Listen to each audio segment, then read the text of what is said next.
Olá, pessoal, tudo bem? Vamos dar continuidade sobre a nossa aula anterior de diagnóstico. Então, hoje a gente vai falar sobre exame clínico visual, que eu considero um exame importantíssimo, tá? Primeiramente, quando o paciente chega no consultório, bons profissionais, após a anamnese, põem o paciente na cadeira para investigar qual é o dente em questão. Em momento nenhum, a gente faz a radiografia primeiro, tá?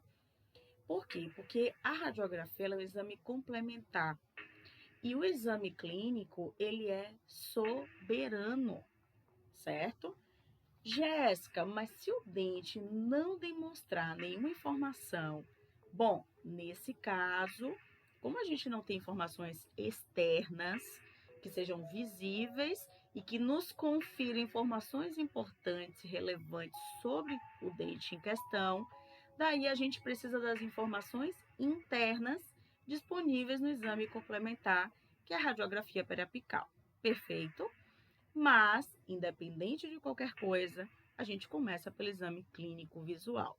Se a gente não encontrar nada no exame clínico visual, a gente sim pode fazer uma radiografia periapical, pode e deve, porque independente de encontrar informações ou não, a gente vai precisar do exame complementar, certo? Então vamos lá. Esse dente, o que parece, né, muito interessante é que esse é um exemplo maravilhoso, né? Muitas vezes a gente não vai ter um exemplo tão claro como essa imagem. Então a gente percebe um ponto importante, tá? Do exame clínico visual, a coloração do dente. Vocês percebem que a coloração está totalmente diferente, né?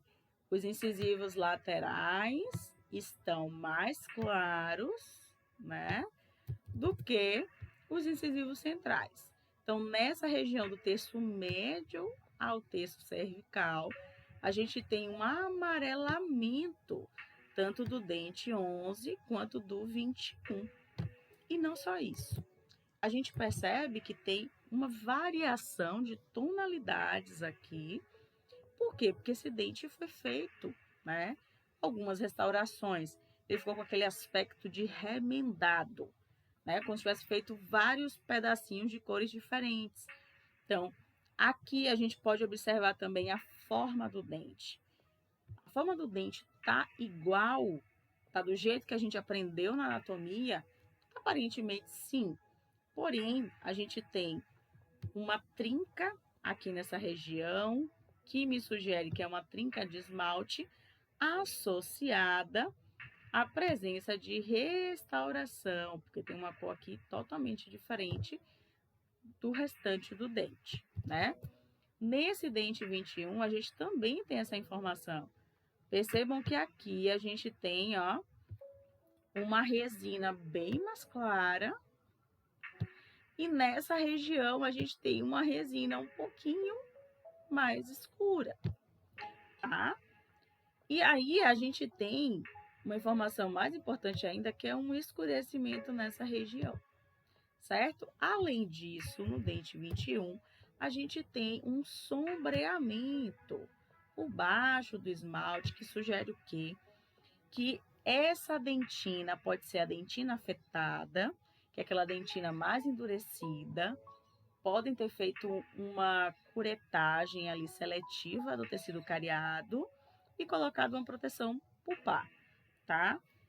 Vocês percebem que está muito próximo da entrada dos canais, por quê? Porque nos incisivos a gente tem uma câmara pulpar estreita, né? No sentido mesodistal. Então, ela provavelmente está assim, ó, bem nessa regiãozinha aqui, tá? Então, provavelmente ela está por aqui. Então, a gente percebe que a coloração está diferente, a forma está diferente, por quê? Porque a gente tem uma resina que não está bem adaptada, a gente tem trincas presentes, a gente tem edema da gengiva. Vocês percebem que a gengiva está edemaciada. Por quê? Isso aqui está sugerindo que a resina invadiu o espaço biológico. Essa região daqui tem resina aqui embaixo dessa gengiva, com toda certeza. Os periodontistas choram se ver uma imagem dessa, né? Então, a gente conseguiu perceber o quê? Coloração diferente, formato, presença de trinca, sugestão de ter um tecido cariado ainda aqui embaixo. A gente percebeu que teve invasão do espaço biológico. A gente percebeu que com certeza tem resina ali embaixo. Esse dente foi feito várias restaurações.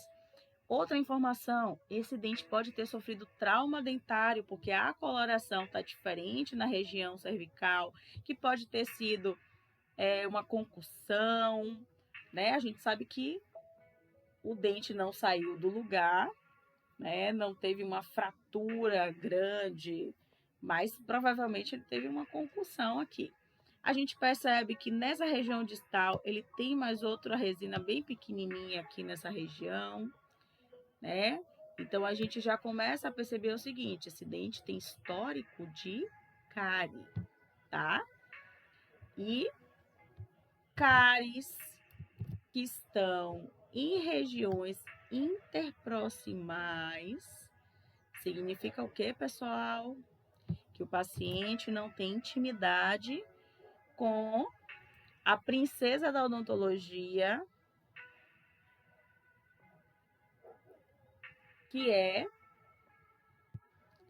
a limpeza, tá? Ele não tem intimidade com a limpeza. E principalmente com o príncipe chamado fio dental. Então, imagine se no dente posterior é difícil a gente passar o fio dental, e isso é concebível, todos os dentistas têm esse conhecimento, mas imagina uma pessoa que não passa fio dental em dentes da frente, dentes anteriores. Isso aqui se torna o prato cheio para a gente ter o quê? Várias agressões de cárie. Por quê? Porque os hábitos modulam o ambiente bucal.